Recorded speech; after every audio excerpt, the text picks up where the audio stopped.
Hello and welcome to Conscious-ish Table Talks. Here is where we make a meal that I've never made before and we talk about something spicy that is traditionally makes people uncomfortable. And we're going to also talk about a lot of genealogy, I should say, in regards to tracing back our lineage. I like to take people on a journey because my brain works in patterns. So in order to move forward, we have to go backwards. And so that's where the genealogy piece is going to come in at. We have been taught history all wrong. And so I'm not saying that I'm 100% right. But if what I say resonate, then make sure that you click that like and subscribe and hit the notification bells for when I drop new videos. So today we're going to be talking about 1870. That is an important year if your skin tone is like mine. Simply because it's 5 years after emancipation. And so if you're researching your family lineage, you'll notice that year is going to do one or two things. Either you will notice that your family members were reclassified. Prior years in the census records, they may have been coming up as mulatto, Indian. Then by time you get to the 1870 census, all of a sudden everybody gets collapsed into one race, which is black, because it made things easier. It stripped away our rights. It stripped away your rights to the treaty, our rights to the land. It stripped away all of our rights.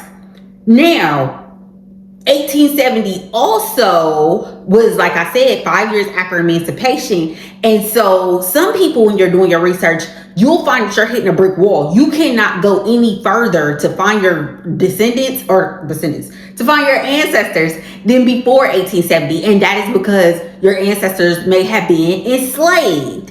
And so in order to connect all those dots, connect all of those pieces, that's the kind of stuff that we're going to talk about, and that's the kind of stuff that we're going to do on this channel. But today we are going to focus on the year 1870 while I cook some Rasta pasta. I've never made Rasta pasta before, and that's kind of like how our researching our lineage is. We are literally finding things, finding these records, finding these documents. You may not know what to do with those documents. They mean something, and if you interpret them the right way, you gonna find some great things that are going to be breakthrough in terms of your research. So sit back and enjoy the show. I'll link the recipe Rasta pasta in the comments in case you want to try it. But let's get into it. All right, so just like this Rasta pasta, if I've never made this before, and if I didn't have a recipe, I wouldn't really know what I was doing. I would just be freestyling the recipe based off of my own personal experiences with cooking. And researching our family lineage is the same way. If you don't know what to look for, you're just going off of your personal experiences or what you think certain things may mean, or you may be like me when I first started researching.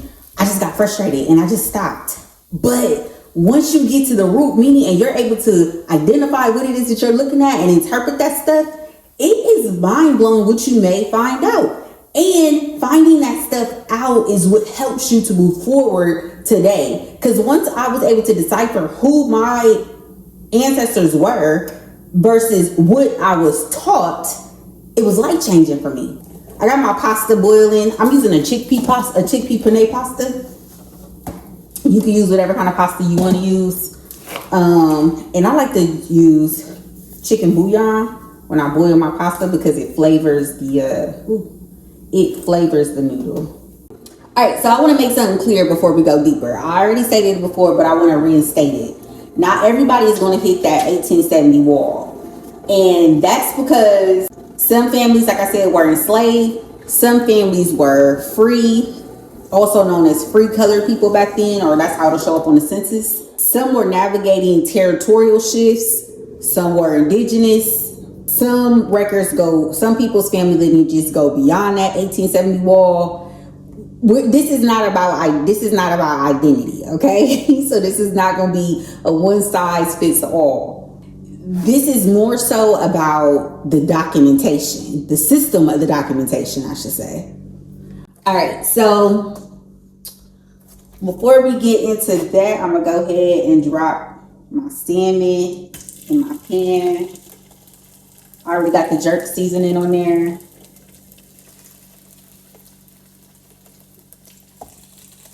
I'm gonna wait until the back falls off, because I find when I try and cut the back off my salmon that I end up chopping off most of my salmon. So I'm gonna just let it cook a little bit and then peel it off, and then I'll put some jerk seasoning on there. My noodles, I use that chickpea pasta, and you gotta be careful with chickpea pasta because you boil it too long, it basically turns back into chickpeas.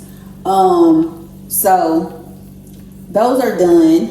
I probably should have pulled them out a little bit before now, but it is what it is. All right, we're gonna let those salmon cook for a little bit, and while it's cooking, we gonna cook. All right, so while those salmon is cooking, let's talk about what 1870 actually represents. So I already said that it happened 5 years after emancipation, but it also is the first federal census where, as they call us, Black, they grouped us in, and they basically used the census to standardize us across all boards. So it didn't matter what your family had, it didn't matter status, it didn't matter, like none of that mattered. Your tribe didn't matter because they stripped away tribal status and all of that. And then 1870 is the first census where we all collectively got grouped into one category. No matter what tribe, no matter ownership, no matter status, no matter wealth, no, none of that mattered, because they took all of that away and grouped us all into one specific category. But before 1870, the documentation mattered. They were tracking your real estate value. They were tracking what land you own. So basically back then, the record keeping depended on who controlled the land. So, okay, so if you're just now starting to do your research, or you've been doing your research, you'll find that you fall into one of three of these different categories. The first category is your ancestors were enslaved, but yet once you hit that 1870 record and moving forward, you'll find that the names start to become more clear. You're able to find some of your ancestors. That is because now those people who were enslaved are now being documented and recorded. Prior to 1870, they weren't being recorded. They were being counted as property. So you could probably find them in like slave records and things like that. The names could be iffy. So that's why come 1870, things become a little bit more, 1870 and beyond start becoming a little bit more clearer for you. When I say beyond, I'm talking about like moving forward. Then the second category you may fall in is that your ancestors may be free, or the census called them free colored people. And if your ancestors fall in that category, you will typically find records probably going back to 1600, maybe even well before then. But you'll notice those census records, when those family members were being tracked, that their race kept changing. In 1 year, they may have been listed as mulatto. The next 10 years on the census record, they're listed as Black or Negro. The next census record, they're back being mulatto. They may be Indian on the next record. It kept changing. Their race class did not become consistent until 1870, because 1870 is where the system figured, well, we can't enslave them, but they still enslaved us on paper. And so by stripping our ancestors of their indigenous state, their tribal names, you stripped away their territory, their land, their status. All of that got stripped away, because if you're Black, and they made up this whole, I don't want to say made up because I don't want to step on nobody's toes, but you have the whole transatlantic slave trade narrative. Black became everybody grouped into that narrative. So if these people came over here on this boat that we enslaved, we bought, they didn't own nothing. They ain't have nothing. So now you legally were able to steal things from these people because of the racial class that you put them in, because that's where that whole terminology came from. But at the end of the day, we know that don't even make sense. How are we African and American? Majority of us ain't never touched foot on Africa. I remember when I got my ancestry back, I went to my paternal grandmother, and I said, yeah, I was like, I saw that we're majority Nigerian. She said, what? She looked at me like I was crazy. She's like, I ain't never heard nothing about I don't know nothing about no Africa. Then the third category is that you know that you're indigenous, so you're navigating tribal roles, the Dawes record, land allotments. So what you'll find is they call them free black or free colored people, but now something is happening. There's like records that got released. I don't know if it was 2000. I want to say it was in 2025. There's records that have been released, and now I use Ancestry when I'm researching my records. There's things in there that are now being labeled that somebody was Tuscarora, somebody was Chira, or somebody was this, or somebody was that. They labeled us as black, but really we all know, like, no, we were indigenous. Now, do I believe that there were already Africans here? Yes, I do believe that, because there were Africans who were selling over here long before Christopher Columbus made his discovery. Africans were selling over here on boats because Africans were doing maritime trade. So they was doing trade across the oceans and things like that. So I do believe that there were some Africans over here. Do I think that there was some intermingling? I do. I think there was indigenous people here, probably Africans. They getting together. You create a whole new breed of people. You know what I mean? Research may fall into one of three categories. So let me recap that. Your ancestors were either enslaved, they were free black, for the sake of research, we'll say that they were a part of the free black communities. And thirdly, they were indigenous, and now you're trying to navigate figuring out what these tribal roles and treaties and all those things mean. The salmon is sizzling, so let's check on it. I'm gonna just flip this over because I want to cook the skin off. So let me see. I don't know, is it ready to come off now? Oh, it is. Hold on. Yeah, it is lifting off, so I might do that in a second. Because I want to put some jerk seasoning on the back of those.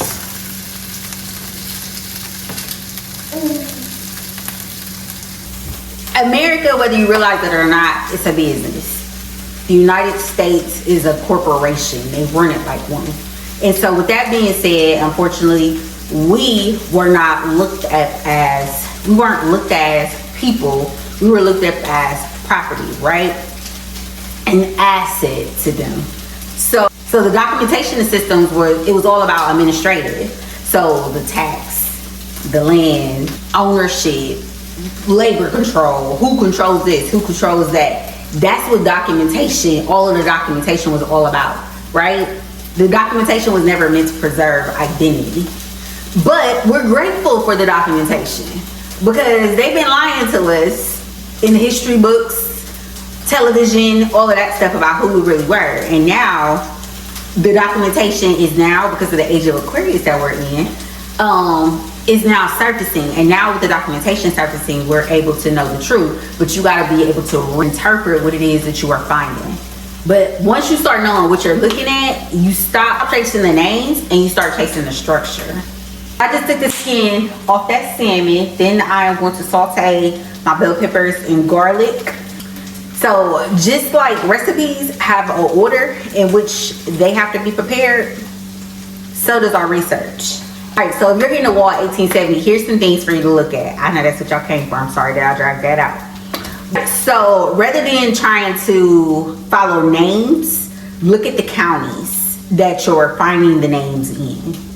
A lot of times you can find like,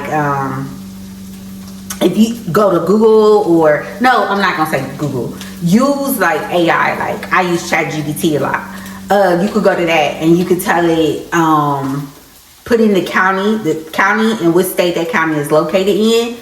And then you can let it know what surnames were in this area around this time, whatever the time frame is that you're finding a relative or whatever documentation it is that you have. And like I did that for a couple of mines, and like it would tell me like, okay, well, this particular area was known for slavery, or that particular name was such and such's name, who was a known slave owner or something like that. But so utilize those counties when you're finding documents that list the counties. That can help you. Also, if you're coming across land deeds and probate files, those can also have some clues or hints in those as well. Especially if you are finding land that is owned by someone in your family before 1870. That should be a red flag, because that is very uncommon and it was very rare for us to own land pre-1870 based off of their narrative, you know? Because if we were just getting free 5 years ago, 9 times out of 10, we didn't have money to be out here buying land. So a lot of times that tells you that that person, that could be a big clue that that particular ancestor was indigenous and had some sort of status, that they had money to be able to buy land and buy wealth. Not buy wealth, to buy land. And then next, you also want to check the tax rolls as well. Do you see their names appearing on the tax rolls? That could mean one or two things. It could mean that maybe that person, like I found an ancestor who owned land, so their name would appear in the tax rolls because they were paying taxes. Their names could also be appearing in the tax roll if they were property of someone else. You know what I mean? That makes sense, because they had slaves, they had to pay taxes because that was considered property. It was considered an asset. Also pay attention to territorial changes. Look at migration patterns.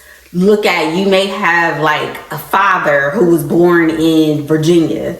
Then you'll see the son was born in Virginia, but he ended up dying in North Carolina. But then you see the son had a child, the child died in North Carolina. So that's showing you a migration pattern. Why were they leaving that particular area? Why are they leaving that particular area? And I guess that would more so fit for pre-1870 research. If it's after 1870, it could also be a good indicator that they was getting a hella from out of the South. So that could be a migration pattern. I know initially when I was researching my research, I was thinking the migration pattern I was looking at looked like they left Virginia, they went to North Carolina, then they went to Indiana, and I thought like they were doing that because of slavery. But I found out they were actually indigenous, and when the colonizers started with their bull and coming over and taking land and reclassification, all that stuff, they kind of got up out of there. Something else to look for is on the census records, or maybe you're finding like land records and things like that. Look for names. One of the things that I found that was interesting was that I saw like similar names that kept popping up. The Stewarts, the what is the other name I'm trying to think of? Roberts. So it would be like the Stewarts, the Roberts, but they lived in close proximity of each other. Or you'll see like one married this person, their child did marry this person. So it's like the two names kept coming back into the same family line. Oftentimes they did that for survival. They did that for to pull resources, build community, you know. Again, that is pre-1870. Watch for racial classification shifts in decades. Pay attention to the reclassification that's going on. I spoke about that earlier, where they are classifying them as mulatto or Indian, and then after 1870, they are then being reclassified as black. So those are all structural clues. It's how the system started to change as it was breaking us down, from stripping us away from who we originally were. Because like I said, your ancestors were either indigenous or they were enslaved. And same people, both are indigenous, but it's just some got caught up into the slavery. And it's like a net, you know? Like if you put like fishermen, they go out and they put the net into the ocean or whatever, or they come back with a net full of fish. And it's kind of how it was. Like we was all fishes on the same land or in the same body of water. Some just got caught up into that slavery net, and some swam away. Same people, just some got away and some got caught up in that net. But at the end of the day, one thing that I have found to be interesting is that we're all waking up to the same research at the exact same time. And I do not find that to be a coincidence. That we're all hitting that wall at 1870, or we're questioning things that happen around 1870. But awakening without structure leads to confusion. Curiosity needs a method. Research works the same way. If you understand the system, you stop feeling stuck inside of it. And I know I may not have given a ton of information, but it's hard to do that because everybody's research is different. I gave y'all a couple of little clues, a couple of little things that y'all can look for, but honestly, you would have to join the workshop to where I can give you one-on-one time, or schedule me for a one-on-one to where we can look at your specific records and I can answer your specific questions, because it's next to impossible for me to cover everybody's unique situations in one YouTube video. Now, if y'all want me to do a video on breaking down 1870 step by step, let me know in the comments and that'll be my next video. All right, let me get this salmon out of the pan. All right, so we got our peppers that are sauteing. We are waiting for those to get a little bit softer. And we got some heavy whipping cream in here. I'm getting ready to add the cheese in.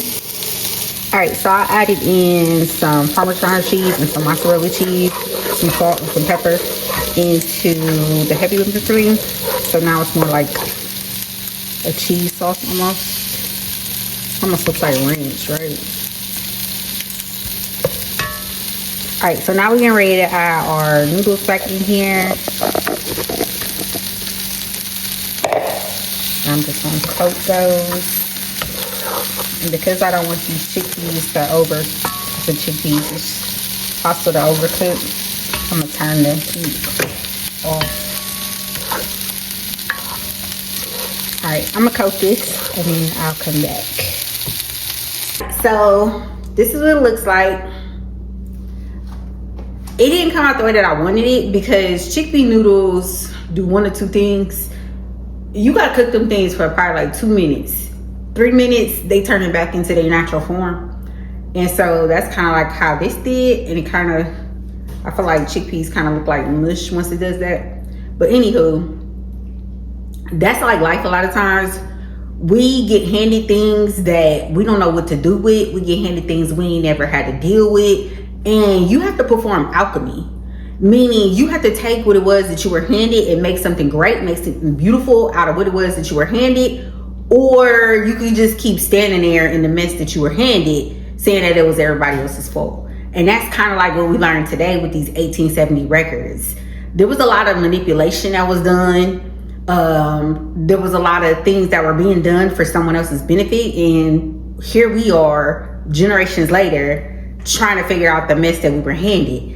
But the whole point of even determining what your lineage is to learn who they were, what they experienced, so that you can transcend it. So you could be the generational curse breaker, because 9 times out of 10, if you are researching your lineage, you are the one that the ancestors chose. You are the generational curse breaker. And so therefore, they have you on this mission to do this research so that you can transcend what's happening in the bloodline now. Things have been happening in our bloodline for years out of ignorance. We just didn't know. But once you do the research and you find out what it is that you need to know, you can move differently. So leave me a comment if y'all want to know how to research step by step the 1870 records that you guys are finding, because I didn't go through that in this video. This was just like a high level overview of what happened with the 1870 records. Yeah, why I cook Rasta pasta. So y'all tell me in the comments if y'all want me to do that and what y'all want me to cook next.